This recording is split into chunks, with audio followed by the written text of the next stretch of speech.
Hello and welcome to the Think Big series, a collection of dialogues with leading speakers brought to you by PSG. I'm Alishia Seckam, and in today's session, we're catching up with Leila Fourie, CEO of the JSE, getting her take on where she thinks things are at in South Africa, politically speaking, and what that in turn spells for the country's economic outlook, SA Inc., and the JSE as a contender for investor capital in a global economy. An economy that has various emerging trends and technological innovations shifting the landscape considerably. So, how exactly is Africa's leading stock exchange planning to keep up? Leila, good to have you in conversation today, and I'm going to jump straight into it. South Africa's Government of National Unity seems to have received a tentative vote of confidence, sparking cautious optimism about the economic outlook for the country. What's the reading on your sentiment barometer right now?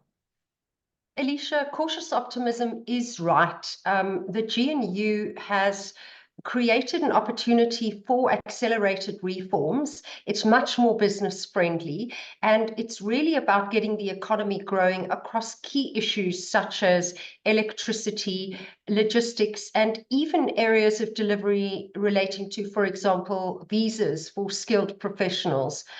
The optimism means that government has now an opportunity to draw on the goodwill of business and investors, but we must keep in mind that the goodwill won't last if we don't see real results emerging from the GNU.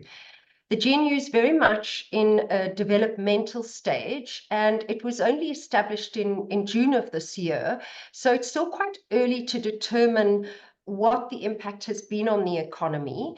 But having said that, there is very positive sentiment which was generated by the appointment of certain ministers. We've seen visible steps being taken by a number of newly appointed ministers to address long-standing challenges that have impeded our growth, and growth is a key problem that international investors have raised. So expectations are that the GNU will provide economic and political stability, and this will be beneficial for SA Inc. And improved economic and political outlooks are also very beneficial and important for our capital markets. Yeah. The top 40 and the all share are both up post the elections and the formation of the GNU. Absolutely. So beyond the sentiment then, Leila, I mean, are you noting real tangible green shoots? That's what they call it, right? That's indicating the move beyond, mere rhetoric to actual structural reform that could start to shift fundamentals. Alishia, we certainly are seeing green shoots, but it's too early to see actual execution of real reform. We're seeing positive progress that have been made on a number of reforms, some of which were committed to earlier and prior to the election, such as, for example, the president signing into law the new Electricity Regulation Act. And this, obviously, as we all know, allows for the establishment of an independent grid operator. It does appear as if the GNU is sustaining efforts on these important kinds of reforms. And we've also seen quite a few positive moves by new ministers to resolve legacy issues. For example, Leon Schreiber targeting the backlog in visa applications. And he's making considerable progress in getting on top of that. We've also seen Parks Tau, the DTIC minister, taking very proactive steps to engage with business, looking to improve the competitiveness of South African goods in the global market. So these are good indicators, but they need to consolidate into changes at a policy level so that the whole GNU can get behind and deliver on these transformations. And I asked the question that way, Leila, because sentiment and fundamentals work hand in hand, right, in driving market activity. So are local, but more so international investors buying into the value proposition the South African market's now putting on the table? I mean, from the conversations you have, how are our capital markets being perceived by investors? Alishia, we have to acknowledge that our markets have long been undervalued, especially relative to other market indices, and especially when we consider indicators like a dividend yield and price earnings ratio. So our shares are cheap compared to both developing and developed markets. And that's reflected a low level of confidence in by the international investors. And they're really hesitant until we get on top of challenges like growth, the electricity crisis, etc. So that said, this discount creates a great opportunity when investors sense that things are changing. And the GNU has provided a trigger for re-rating and enabling investors to take a fundamentally different view on the relative value of South African assets. We have seen signs of this improvement in government bond yields and also strengthening of the rand. And this is really starting to show tangible results in our markets.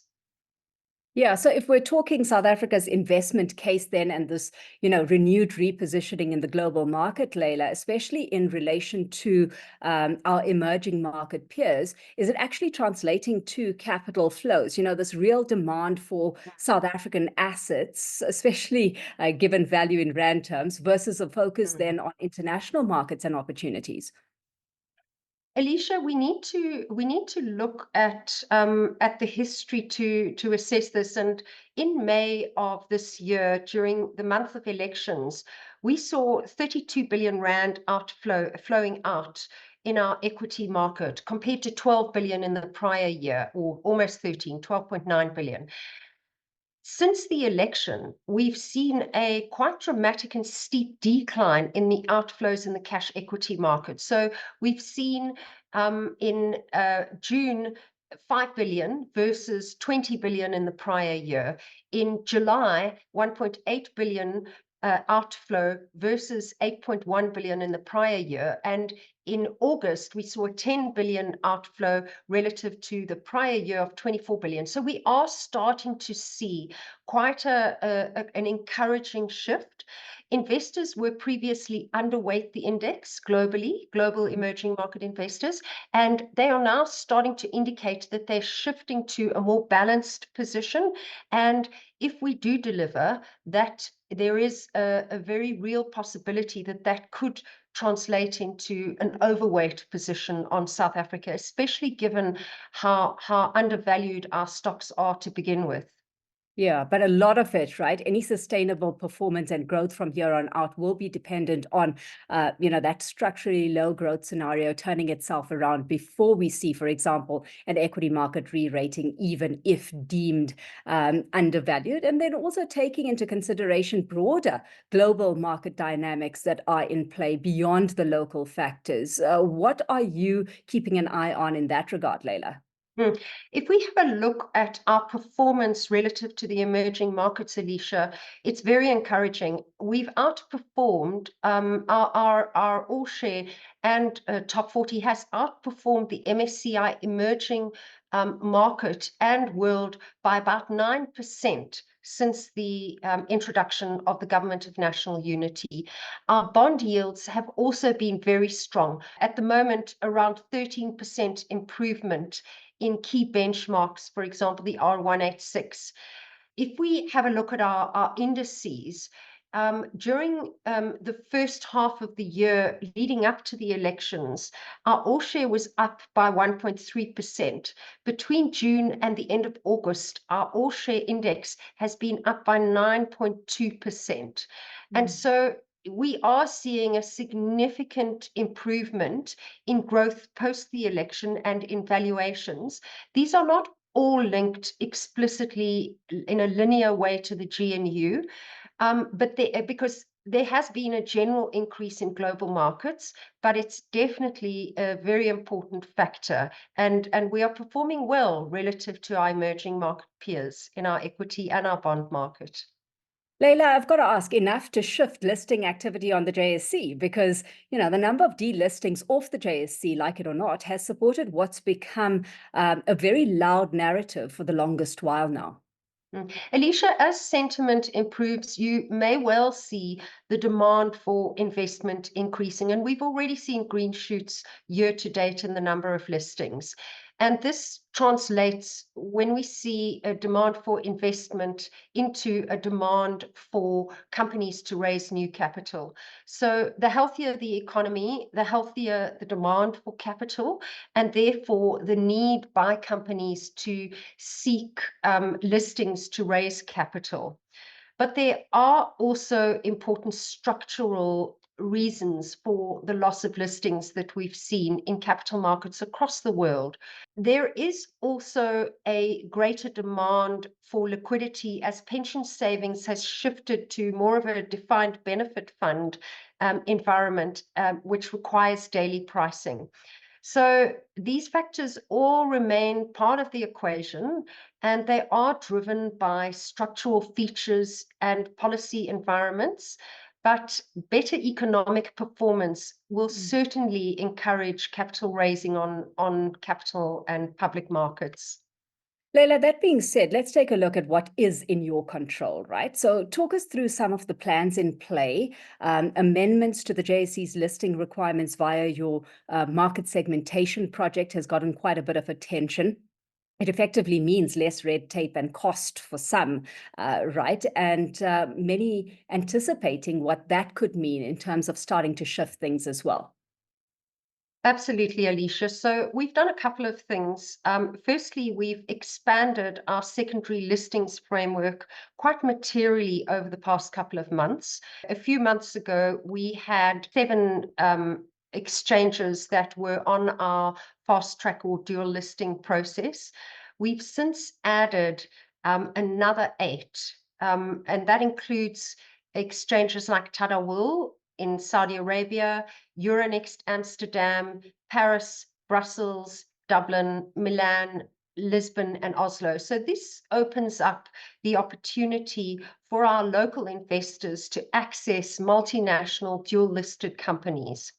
In terms of the changes that we've introduced more recently, as you mentioned, we announced at the beginning of August the 2-tiered approach to our market segmentation of our main board, and we're basically dividing it into 2, which is the main board prime segment and the main board general segment. Those companies that are outside of the all share index, and there are about 115 of them, will be eligible for the general segment. Now, the general segment introduces more of a fit for purpose listings regime, and we've introduced quite material changes that reduce the amount of friction or the ability for those smaller companies to raise capital. And those things range from issuers of shares for cash, fairness opinions, historical information that's required has been reduced.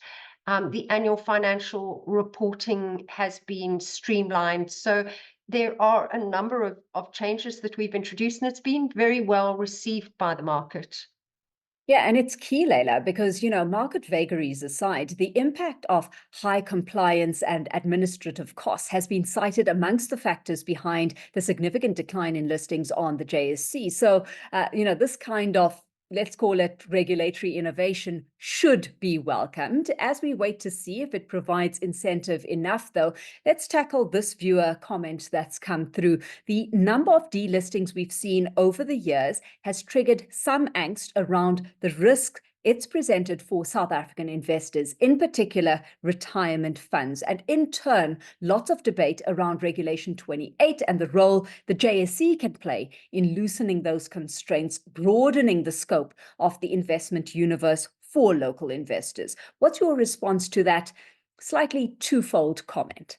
So, I think ultimately, in terms of Reg 28 and the fact that investors are required to retain 55% of their assets onshore, we have enabled an extensive dual listed environment. So more than 30% of our listed companies are dual listed, which gives local investors an opportunity to expose themselves to multinational growth trends. In addition to that, in terms of the second part of the question around broadening the scope of the investment universe, I have already spoken to the number of countries that we are now including in our fast track listings regime. In addition to that, we are also expanding the scope of investment opportunities. For example, we're seeing a surge in ETF and structured products. You would have seen that our actively managed certificates and actively managed ETFs have been launched, and these have enjoyed tremendous support. We are also seeing a continued growth in our debt space, particularly relating to sustainability and social and green bonds. So I think these things are tackled on multiple levels, and we are contemplating a holistic response in terms of the challenges that market participants are facing. Yeah, let's home in on that holistic response, Leila, and you've alluded to some of it, right? But how do you see emerging trends such as digitization, digital assets, but also data, and then ESG, sustainability criteria impacting the JSE? So we've been very responsive to all of these trends, and they are important trends that will shift and reshape our markets. In terms of the digital environment, the JSE led a proof of concept to create a tokenized market together with the SARB and the central bank and a number of the large banks. It was called Project Coca. We are now engaging market participants on what could look like phase 2 of that. So we're very alive to the digitization of assets, and also the demand by our market participants for example, ETFs with a crypto or a digital underlying. We are engaging regulators and looking to enable a pathway to that segment of the market.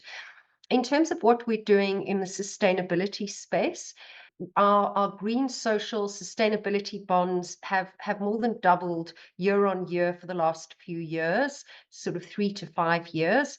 And we see continued growth in that segment and continued interest. We've also launched a private placements market where debt and equity are raised for small and mid-cap environment and infrastructure participants.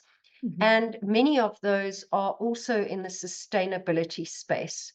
In terms of data, we see that as a growth initiative, and we've invested in our basic infrastructure, in the platforms that enable growth in these areas.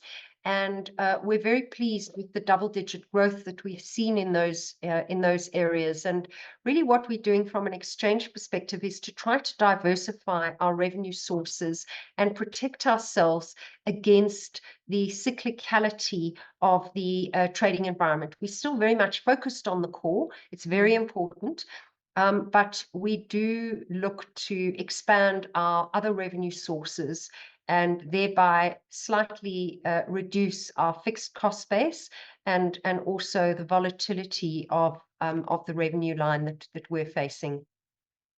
As you go through all of this and evolve, and you mentioned, keeping up with the regulators, how exactly is the JSE adapting to the broader evolving regulatory environments that comes hand in hand with these trends and, ensuring compliance while maintaining market integrity? Regulation, and especially for an emerging market, is critical to investor confidence. South Africa is renowned globally, and that is really key to the confidence of many of our international investors who are putting their capital to work on our markets. So we continue to stay ahead of the curve, and we are working with our regulators to remain relevant. our restructuring of the market that I mentioned just a little bit earlier into prime and general segments is just one recent example. So we're responsive, we're very aware of the dynamics and the changes that we're seeing, and we're trying to demonstrate that in the enablement of new products and the platform on which our stakeholders trade.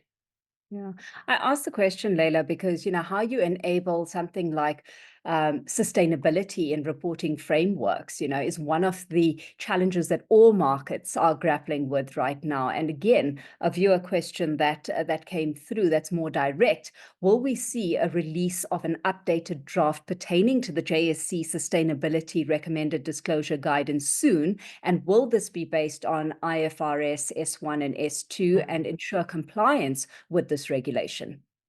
So, Alishia, it's a very, very good question, and thank you for that. The sustainability disclosure guidance that the JSE was released in June of 2022, and we are in the process of reviewing this disclosure. The original disclosure was based on a set of more than 10 global standards, ranging from IFRS to the ISSB standards, the European sustainability reporting, GRI, TCFD, all of the acronyms that you can imagine were formed part of that disclosure framework. When we released our standards, our guidance in June of 2022, the IFRS S1 and S2 standards were in draft form. The IFRS standards are increasingly becoming a dominant international framework, and they also include quite a number of important changes to the draft versions. And so our review process is really taking account of the S1 and S2 changes that we saw, as well as, where relevant, any recent developments. So, for example, the Task Force on Nature-Related Financial Disclosures, or TNFD, and the GRI Biodiversity Standard are also being contemplated. And we also note that there are a number of changes that were passed in the company's amendment bill. For example, the pay gap metrics that are now required. So work is still underway, and we will align to ensure that any of the output that we create is considered in terms of what's happening in our broader regulatory sphere. And we are aware that the Companies Act, there is discussion around the mandating of such standards in the Companies Act. However, we will wait to see how that unfolds. Absolutely. So while we wait, let's focus then on your top priorities right now, Leila, and let's cover perhaps looking forward the next 5 years. What are your top priorities for the JSE over the next 5 years? So, Alishia, it's important for us to remain responsive to our existing constituents. We have deep liquid capital markets. We are starting to see green shoots, and we want to ensure that we remain relevant. We want to make sure that the basics, the hygiene factors, our systems resilience, all of the investment into cyber protection are there. We're also looking forward to transformational initiatives, such as our partnership with Amazon Web Services to upgrade and transform our BDA system, our back office system, which will reduce costs to market participants. In addition to that, we are transforming our data regime and how we monetize products that are available to the market.